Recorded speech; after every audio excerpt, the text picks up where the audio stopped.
참 힘든 날을 살아가시는 우리 성도님들 하나님께서 늘 지켜주시고 또 건강으로 특별히 보호하여 주시기를 간절히 기도합니다. 그런 마음을 모두어서 우리 성도님들에게 또 가정에서는 가족분들과 격려하며 인사 나누면 좋겠습니다. 하나님께서 건강 지켜주시기를 기도하겠습니다. 그렇게 인사 나누시면 좋겠습니다. 하나님께서 우리 성도님들을 영육간의 강건함으로 지켜주시기를 간절히 기도합니다. 오늘은 까르페 디엠이라는 제목으로 전도자가 교훈하는 행복 교훈을 함께 나누면 좋겠습니다. 까르페 디엠, 오늘을 붙잡으라. 이 말은 로마의 유명한 황제였죠. 아우구스투스 황제 시대를 살았던 시인 중에 퀸투스 호라티우스라는 분이 있는데 자신의 시에서 처음 적은 것으로 알려져 있습니다. 그 시의 일부를 읽어드리면 이렇게 되어 있습니다. 레우코노에여, 묻지 마십시오. 신들이 당신과 나를 위해 무엇을 준비해 두었는지 우리는 알 수 없습니다. 현명하게 살아가십시오. 와인도 드시고 멀고 먼 희망은 떨쳐버리십시오. 생명은 짧습니다. 우리가 말하는 동안에도 아까운 시간은 지나가고 있습니다. 오늘을 붙잡으십시오. 내일에 대한 믿음은 할 수만 있다면 접으십시오. 이렇게 적습니다. 그러니까 호라티우스가 교훈하는 까르페 디엠은 오늘을 붙잡으십시오. 이 말은요, 알 수 없는 불확실한 미래에 매달려 살지 말고 지금도 흘러가고 있는 소중한 현재의 시간을 열심히 충실히 살아가라 하는 교훈입니다. 오늘 본문에서 전도자가 교훈하는 것이 유사하게 바로 이 까르페 디엠, 오늘 주어진 시간, 지금 현재 여기의 삶을 충실되이 살아가십시오. 이런 교훈입니다. 오늘 본문 말씀 9장 6절과 7절 말씀을 개역개정이 아니라 표준 세번역 성경으로 읽어드리려고 하는데요, 한 단어를 특별하게 다르게 번역했습니다. 그 단어를 주목해 주시면 좋겠습니다. 죽은 이들에게는 이미 사랑도 미움도 야망도 없다. 세상에서 일어나는 어떠한 일에도 다시 끼어들 자리가 없다. 지금은 하나님이 내가 하는 일을 좋게 보아주시니 너는 가서 즐거이 음식을 먹고 기쁜 마음으로 포도주를 마셔라. 그렇게 말씀합니다. 벌써라고 하는 개역개정 성경 번역을 지금은이라고 번역을 했습니다. 여러분, 우리가 이미 나눈 것처럼 전도자는 9장 1절로부터 6절 말씀에 다시 한번 모든 사람은 죽는다라고 하는 것을 선포합니다. 그렇게 죽음의 현실을 알게 되면 그 누구도 세상에서 어떤 일이 발생한다고 할지라도 다시 돌아와서 관여할 수가 없습니다.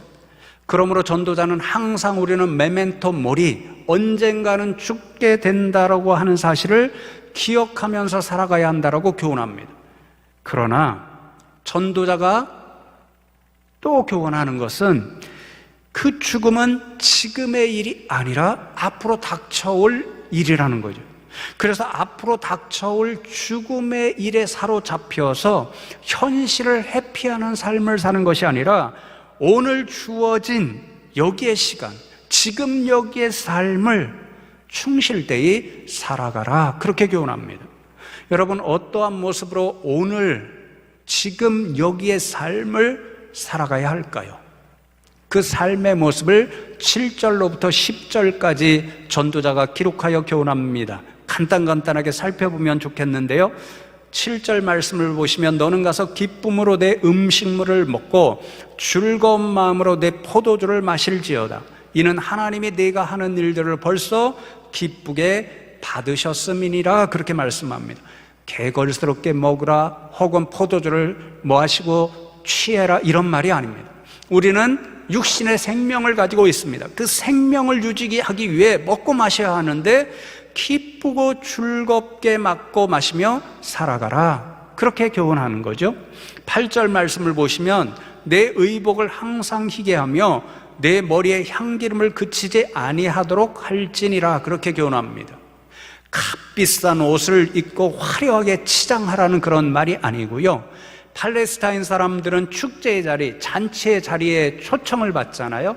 그러면 그곳에 가게 될 때에 가능하면 깨끗하게 세탁한 흰 옷을 입고 머리에 기름을 바르고 가서 자신이 즐거운 자리에 기쁨으로 왔다는 것을 보여주어야 했습니다. 그러니까 8절의 말씀은 우리가 하루하루 삶을 살아가는데요, 축제와 같이, 잔치와 같이 살아가면 좋겠다, 그것을 교훈하는 것이고요. 9절 말씀을 보시면 내 헛된 평생의 모든 날, 곧 하나님이 해 아래에서 내게 주신 모든 헛된 날에 내가 사랑하는 아내와 함께 즐겁게 살지어다. 그것이 내가 평생의 해 아래에서 수고하고 얻은 내 몫이니라, 그렇게 말씀합니다. 하나님께서 사랑하는 아내를 주셨습니다. 사랑하는 남편을 주셨습니다. 사랑하는 자녀도 주셨습니다. 하루하루를 살아갈 때 하나님께서 허락하신 가족과 더불어 행복한 가정을 이루고 기쁘고 즐겁게 살아가라, 그렇게 교훈하는 거죠. 마지막 10절을 보시면 내 손이 이를 얻는 대로 힘을 다하여 할지어다. 내가 장차 들어갈 스올에는 일도 없고 계획도 없고 지식도 없고 지혜도 없음이니라, 그렇게 말씀합니다. 하나님께서 여러분에게 주신 일상생활의 일이 있죠. 직장생활의 일도 있고 또 가정에서 해야 할 일도 있습니다. 우리의 자녀들은 지금 열심히 공부하는 일을 가지고 있습니다. 그 주어진 일을 하루하루 최선을 다하여 감당하며 살라는 거죠. 죽음의 세계에 가면 그런 일 하지 않으니까 오늘 이 시간 현재에 주어진 일, 그것을 최선을 다해 하며 살아가라, 그렇게 교훈합니다. 그러니 여러분 7절로부터 10절까지 전도자가 교훈하는 까르페 디엠의 삶을 요약하면 제 나름대로 이렇게 요약해 보았습니다. 하루하루 주어진 일을 열심히 하시고 사랑하는 가족과 더불어 매일매일을 잔치자리와 같이 사십시오. 그래서 오늘 지금 여기에서 행복을 누리며 사십시오, 이렇게 요약되었습니다. 그러니 사랑하는 성도 여러분, 오늘 말씀을 통해서 전도자 솔로몬이 저와 여러분에게 가르쳐주는 행복 교훈의 핵심은, 행복은 현재의 일임을 기억하라, 이것입니다. 바로 오늘을 행복하게 살라, 그렇게 교훈하는 거죠. 여러분, 말씀을 준비하면서 제가 오래전에 서점에 들려서 잠깐 보았던 꾸페시의 행복여행이라는 책이 생각나서 찾아서 검색해서 살펴보았습니다. 프랑스와 르로로라고 하는 프랑스의 유명한 정신과 의사 선생님이 지은 책인데요, 내용이 많은 사람들에게 감동을 주었는지 영화로 제작되어 상영된 적이 있습니다. 궁금하시면 영화를 보는 것이 빠를 수도 있습니다. 이 꾸페시는 저자처럼 파리의 유명한 정신과 상담 의사입니다. 이분이 유명하니까요, 매일같이 찾아오는 환자들로 그의 상담실이 너무 분주합니다. 그 환자들을 매일 바라보면서 또 상담해주면서 살아가는데 꾸페시가 점점 더 지쳐가는 자신의 모습을 발견하게 됩니다. 특별히 어떤 사람들을 만날 때 힘드냐면요, 많은 것을 가지고 있습니다. 상대적으로 많은 것을 누리고 있습니다.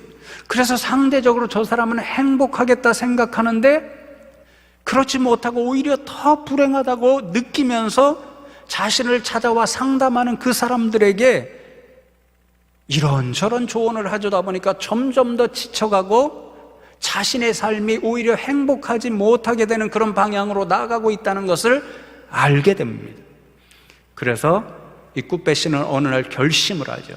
내가 이 의사의 직업을 내려놓고 좀 전 세계를 돌아다니면서 휴식을 취해야 되겠다, 이런 생각을 갖습니다. 그의 여행 목표는 한 가지입니다. 무엇이 사람들을 행복하게 하는 것일까? 그리고 무엇이 사람들을 불행하게 만드는 것일까? 이것을 찾아서 전 세계를 여행하며 수많은 사람들을 만나게 됩니다. 그런 경험을 통해서 이 책에서 23가지 정도의 행복에 관한 교훈을 적습니다. 몇 가지 예를 들면 이렇습니다. 행복한 사람은 자신을 다른 사람과 비교하지 않는다. 너무도 잘하는 거죠. 비교함으로써 상대적 박탈감을 느끼게 되고 스트레스를 받으면 행복하지 못하니 다른 사람들과 비교하는 삶을 살지 마십시오. 이런 교훈이고요. 행복은 사랑하는 사람과 함께 있는 것이다. 또 행복은 자신이 좋아하는 일을 행하는 것이다. 이런 교훈을 적습니다. 그런데 이 꾸빼시를 통하여 르로르가 전하고자 하는 가장 중요한 행복의 교훈이 있습니다. 이 꾸빼시가 여행을 통해서 전 세계를 돌아다니는데 중국에서 한 노승을 만나게 됩니다. 근데 이 노승의 삶의 모습이 참 신기합니다. 말 한마디, 행실 하나하나를 할 때마다 얼굴에 행복한 웃음이 떠나지를 않습니다. 꾸빼시는 그 행복의 비밀, 그 웃음의 비밀이 알고 싶어서 그 노승에게 묻습니다. 노승이 웃으면서 이렇게 대답합니다. 사람들이 행복하지 않은 첫 번째 이유는 행복을 미래의 목표로 생각하는 데 있습니다. 진정한 행복은 먼 훗날 달성해야 할 목표가 아니라 지금 이 순간 존재하는 것입니다. 지금 이 순간 당신이 행복하기로 선택한다면 말입니다. 이렇게 대답을 합니다. 무슨 말씀인지 이해가 되시죠?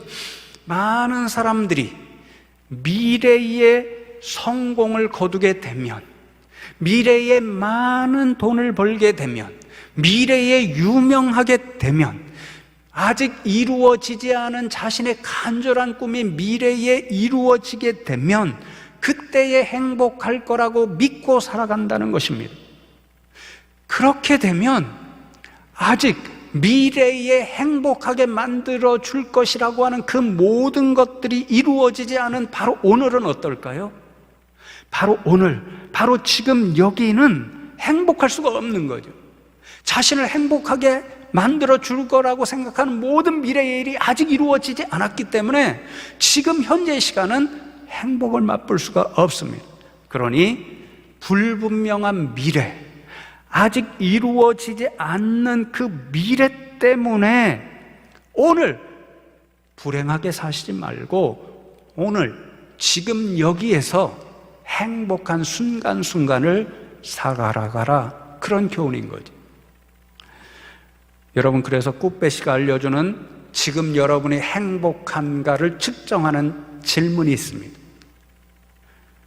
이런 것인데요, 여러분 하루나 혹은 일주일에 몇 번이나 즐겁고 기분 좋은 감정을 느끼며 살아가십니까?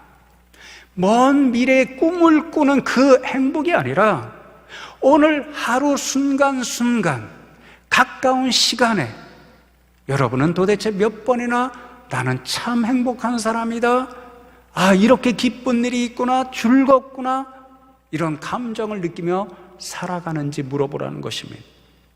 왜냐하면요, 오늘날 행복을 연구하는 수많은 학자들이 거의 이구동성으로 같은 말을 합니다. 행복은 현재의 것이라는 것입니다. 순간순간 행복이 쌓여서 행복한 인생이 되는 것이지, 어떤 미래의 특정한 목표를 100% 달성했을 때 그런 행복이 오지 않는다라는 것입니다. 그래서 제가 말씀을 준비하면서 이런저런 자료를 검색해보고 찾아보니까요, 오늘날 행복을 그리는 철학자로 유명한 한 분이 있습니다. 앤드류 매튜스라는 분이 있는데요, 그분의 책이 많이 번역되어 나와 있습니다. 대표적인 책이 Happiness Now, 지금 행복하십시오, 이 책인데요, 이렇게 적습니다. 행복은 대개 현재와 관련되어 있습니다. 목적지에 닿아야 비로소 행복해지는 것이 아니라 여행하는 과정에서 우리는 행복을 느끼기 때문입니다. 이렇게 적고 있고요, 나무를 심은 사람 다 아시죠? 15분짜리 간단한 영상으로도 나와 있는데요, 그 책을 쓴 장지오노라는 사람 역시 행복은 현재의 가장 일상적인 삶, 바로 곁에 있습니다. 이렇게 적습니다. 사랑하는 성도 여러분, 여러분은 지금 행복하다고 느끼시나요? 여러분은 살아가시면서 요즘 하루에 혹은 일주일에 몇 번이나 스스로 기쁘구나, 즐겁구나, 행복하구나 이런 감정을 느끼며 살아가고 계신지요?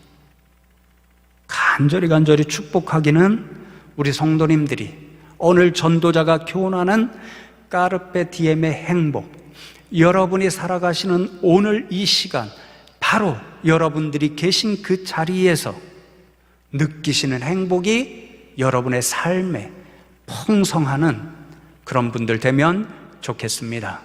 여러분, 그런데 조금 이상하지 않나요? 까르페 디엠의 행복, 그것을 전도자가 지금 저와 여러분에게 교훈하는데 조금 이상합니다. 왜냐하면요, 저와 여러분이 첫 번째 시간에 말씀을 나누었습니다. 전도자 솔로몬이 이 전도서에서 교훈하는 핵심 교훈 중에 하나가 메멘토 모리, 죽음을 기억하라는 것이었습니다. 우리가 죽음을 기억하면 저와 여러분이 오늘 가지고 있는 모든 것, 지금 우리가 누리고 있는 모든 것이 헛되고 허무하게 된다라고 이야기했습니다. 그러면 헛되고 허무하면 오늘 열심히 살 필요가 없는 것 아닌가, 혹시 그렇게 질문할 수 있습니다. 모든 것이 헛되고 허무하다면 어떻게 매일매일 순간순간을 잔치처럼 기쁘고 즐겁고 행복하게 살 수 있다는 말입니까? 그렇게 반문할 수도 있습니다. 그럼에도 불구하고 전도자는 바로 오늘을 기쁘고 즐겁고 행복하게 까르페 디엠의 행복을 찾아 살라라고 교훈합니다. 여러분, 어떻게 이러한 역설적인 교훈이 가능한 것일까요? 모든 것이 헛되다고 결국은 판명나는 세상임에도 불구하고 우리는 왜, 그리고 어떠한 믿음을 가져야 이 까르페 디엠의 행복을 누리며 오늘도 살아갈 수 있는 것일까요? 전도자 솔로몬은 두 가지를 교훈합니다. 첫 번째는 하나님께서 죽음보다 생명, 사는 것이 좋다고 말씀하시기 때문입니다. 오늘 본문 9장 3절과 4절 말씀을 보시면 모든 사람의 결국은 일반이라, 이것은 해 아래에서 행해지는 모든 일 중에 악한 것이니 곧 인생의 마음에는 악이 가득하여 그들의 평생에 미친 마음을 품고 있다가 후에는 죽은 자들에게로 돌아가는 것이라. 모든 산자들 중에 들어있는 자에게는 누구나 소망이 있음은 산개가 죽은 사자보다 낫기 때문이라. 그렇게 말씀합니다. 모든 사람의 결국은 일반이라, 모든 사람의 마지막은 다 똑같다, 그런 말씀입니다. 결국에는 다 죽게 되어 있습니다. 의롭게 살아도 죽고 불의하게 살아도 죽습니다. 권력 있는 사람도 죽고 권력이 없는 사람도 죽습니다. 부자도 죽고 가난한 사람도 죽습니다. 그렇게 죽으면 결국 시간이 가면 모두가 사람들로부터 잊혀지고 사라지게 되어 있습니다. 그래서 죽음에 직면하게 되면 모든 것이 헛되다는 것을 깨닫게 되는 거죠. 아무리 많은 재물도 헛되고, 권력도 헛되고, 지혜도 헛되고, 유명해지는 것도 헛되고, 예쁘게 잘생긴 것도 헛되다는 것입니다. 그런데 중요한 것은요, 그렇게 모든 것의 헛됨을 이야기한다고 해서 전도자 솔로몬이 죽음을 예찬하고 있지는 않다는 사실입니다. 모든 것이 헛된 삶을 사느니 차라리 빨리 죽으십시오, 그렇게 교훈하지 않습니다. 우리 인생에서 결국 부딪히게 되는 최고의 가치가 죽음이라고도 말하지 않습니다. 오히려 전도자는 세상에 헛된 것이 가득 차 있을지라도 죽은 사자보다 산 개가 낫다라고 교훈합니다. 여러분, 오늘날 우리가 반려동물로 개를 제일 많이 키우잖아요. 너무 예쁘잖아요. 그래서 우리 아이들도 그렇고 가끔 저도 개 그게 너무 예뻐서 저희 집사람의 허락이 있어야 되니까 좀 키우면 좋겠다 생각하는데 아직 허락이 없습니다. 그런데 여러분, 이 당시에 개는 그런 동물이 아닙니다. 사자는 용감합니다. 두렵게 만듭니다. 그래서 굉장히 귀한 동물로 취급을 받았습니다. 그런데 개는요, 가장 천한 동물, 경멸의 대상으로 여겨졌습니다. 그러니 여러분, 죽은 사자보다 살아있는 개가 더 낫다는 건 무엇입니까? 사자가 살아서 사람들에게 아무리 귀하고 두려운 동물로 추앙받는다고 할지라도 죽으면 아무 소용이 없다는 거죠. 차라리 살아있는 것, 조금 누추하더라도, 조금 가진 게 덜하더라도 살아있는 것이 훨씬 더 낫다라는 거죠. 그러므로 전도자 솔로몬이 저와 여러분에게 이야기하고 싶은 궁극적인 교훈은요, 삶과 죽음의 역설에서 드러나는 교훈입니다.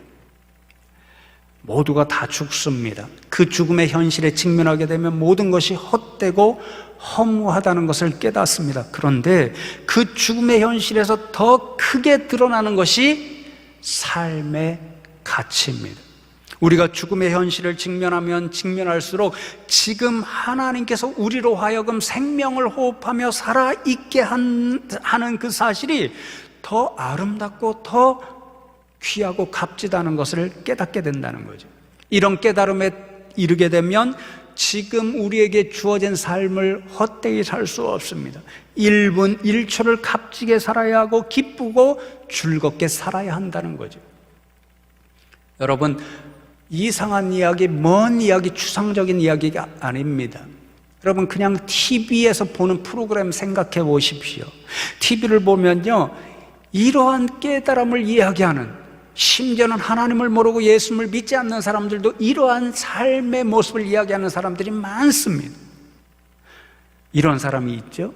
어떤 한 사람이 있는데 정말 앞만 보면 열심히 살았습니다. 그래서 먹고 살 만큼 되었습니다. 그런데 어느 날 몸이 좋지 않습니다. 병원에 찾아갔더니 큰 병이 걸렸습니다. 의사가 말하기를 3개월 정도밖에 살 수 없습니다. 시한부 선고를 받습니다. 그런데 성도 여러분, 이분에게는 남편도 있죠, 사랑하는 아내도 있죠, 또 돌봐야 할 자식도 있죠. 그런 마음에 나는 이렇게 죽을 수 없어, 이런 마음이 듭니다. 반드시 살아야 돼, 사랑하는 사람들을 위해서도 반드시 살아야 돼, 이런 굳은 마음과 의지로 열심히 치료받습니다. 관리를 합니다. 그러면 간혹 감사하게도 완쾌되는 분들이 있습니다. 여러분, 이런 분들이 동일하게 말씀하는 인생의 교훈이 있습니다. 죽음 앞에 서 보니까, 한번 죽은 인생과 같이 되어 보니까 살아있다는 사실 자체가 얼마나 감사한 일인지, 얼마나 아름다운 일인지, 얼마나 귀하고 값진 일인지를 알았다는 것입니다. 그래서 어떻게 살아가겠노라고 이야기하냐면요, 살아 숨쉬는 마지막 순간까지 1분 1초도 헛되이 살지 않겠다고 이야기합니다. 값지고 소중하게 살겠다고 이야기합니다. 사랑하는 사람과 더불어 기쁘고 즐겁게, 그래서 날마다 조금 더 행복하게 살아가겠다라고 이야기합니다. 사랑하는 성도 여러분, 그렇습니다. 지금 여러분이 생명을 호흡하고 있다는 것은 정말로 귀하고 값진 일입니다. 하나님께서 그래서 우리에게 마침내 주실 것은 영원한 죽음이 아니라 영원한 삶, 영원한 생명이라고 말씀하십니다. 그러니 하나님께서 주시는 생명이 다하는 날까지 여러분에게 주시는 하루하루의 시간, 그것이 정말 귀하고 값진 것을 아시고 1분 1초를 귀하고 값지게 조금 더 기쁘고 즐겁게 행복하게 살아가실 수 있는 분들 되면 좋겠습니다. 여러분, 두 번째로 하나님께서는 저와 여러분이 오늘을 기쁘고 즐겁고 행복하게 살아가기를 바라십니다. 전도서를 읽어보면 오늘 나누는 9장 말씀 이외에도요, 곳곳에 까르페 디엠의 행복한 삶을 살라는 교훈이 적혀 있습니다. 6군데 정도 적혀 있는데요, 그 가운데 3군데를 제가 읽어드리겠습니다. 2장 24절 말씀에 사람이 먹고 마시며 수고하는 것보다 그의 마음을 더 기쁘게 하는 것은 없나니 내가 이것도 본즉 하나님의 손에서 나오는 것이로다. 3장 13절 말씀, 사람마다 먹고 마시는 것과 수고함으로 낙을 누리는 그것이 하나님의 선물인 줄도 또한 알았도다. 5장 19절 말씀, 또한 어떤 사람에게든지 하나님이 재물과 부요를 그에게 주사 능히 누리게 하시며 제 몫을 받아 수고함으로 즐거워하게 하신 것은 하나님의 선물이라. 전도자는 우리가 세상을 살아가면서 우리를 기쁘고 즐겁고 행복하게 해주는 것들이 있다고 이야기합니다. 먹고 마시는 음식과 음료가 그렇다는 거죠. 여러분, 요즘 너무 덥죠? 시원한 과일이 생각나는 때입니다. 수박도 있고요, 참외도 있고요, 어제 보니까 제가 좋아하는 과일 중에 포도도 나왔더라고요. 무더울 때 냉장고에 넣었다가 꺼내 먹는 그 한입 수박, 참외, 포도, 얼마나 우리를 달콤하고 기쁘게 만드는지 모릅니다. 수고의 대가도 그렇습니다. 여러분, 대가를 받으면 참 기쁘고 행복하죠. 그래서 종종 하시는 말씀이 있죠. 한 달 중에 가장 기다려지는 날이 월급날이다, 그렇게 이야기합니다. 월급을 받으면 그 순간, 수고의 대가를 얻은 그 순간 참 기쁩니다. 즐겁습니다. 살아가는 가족이 그렇다는 거죠. 하루의 피곤한 일상, 정말 지치고 힘들어서 집에 들어갑니다. 사랑하는 자녀가 아빠, 엄마 그러면서 달려오면서 환한 미소로 안아줍니다. 품에 뛰어들어옵니다. 그 모습을 보면 너무도 행복해서 하루의 피로가 눈 녹듯이 녹아내립니다. 전도자가 교훈합니다. 이 모든 것은 하나님이 주신 것입니다. 그래서 하나님의 선물입니다. 하나님께서 먹고 마시는 것을 선물로 주셔서 우리를 기쁘고 즐겁게 해주십니다. 하나님께서 수고의 대가를 선물로 주셔서 우리를 웃게 해주십니다. 하나님이 사랑하는 가족을 선물로 주셔서 우리를 순간순간 행복하게 해주십니다. 왜냐하면 하나님께서 저와 여러분이 기쁘고 즐겁고 행복하게 하루하루를 살아가기를 바라시기 때문입니다. 여러분, 마지막으로 오늘 본문 말씀 9장 7절 말씀을 다시 한번 돌아보면 좋겠는데요. 너는 가서 기쁨으로 내 음식물을 먹고 즐거운 마음으로 내 포도주를 마실지어다. 이는 하나님이 내가 하는 일들을 벌써 기쁘게 받으셨음이니라. 기쁘게 받으셨음이니라. 이 말씀의 원어를 찾아보니까요, 하나님이 그렇게 하는 일을 보시고 예뻐하셔서 기쁨으로 인정해 주셨다, 이런 뜻입니다. 하나님께서 우리 인생이 기쁘고 즐겁게 먹고 마시는 것을 보시니까 너무도 예쁘셔서 그것을 기쁨으로 인정하셨기 때문에 저와 여러분에게 먹고 마실 것을 선물로 주셨다는 말씀입니다.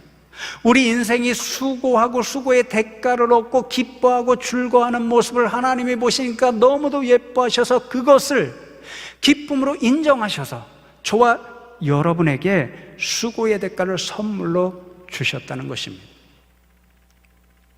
우리 인생이 사랑하는 가족들과 행복하게 사는 것을 하나님께서 보시니까 너무도 예쁘셔서 그것을 기쁨으로 인정하셨기 때문에 여러분에게 사랑하는 가족을 선물로 주셨다는 것입니다. 그러므로 사랑하는 성도 여러분, 우리 하나님은요, 성도 여러분이 기쁘게 살아가기를 원하십니다. 즐겁게 살아가기를 바라십니다. 행복하게 살아가기를 원하십니다. 먼 미래 훗날에 그렇게 되는 것을 바라시는 것이 아니라 까르페 디엠, 오늘 하나님께서 생명 주신 그 시간, 여러분에게 허락하신 삶의 어떤 자리이든 그곳에서 기쁘고 즐겁고 행복하게 살아가기를 원하십니다. 그것을 원하시기 때문에 하나님께서 여러분이 가지고 있는 모든 것을 선물로 주셨습니다. 그러니 사랑하는 성도 여러분, 하나님께서 여러분에게 선물로 주신 것 다 다릅니다. 양도 다를 것입니다. 그러나 그것을 하나님께서 여러분에게 선물로 주신 것을 믿음으로 바라봄으로 오늘도 하나님께서 원하시는 대로 조금 더 기쁘고 조금 더 즐겁고 조금 더 행복하게 살아가시는 분들 다 되시기를 주님의 이름으로 축복합니다.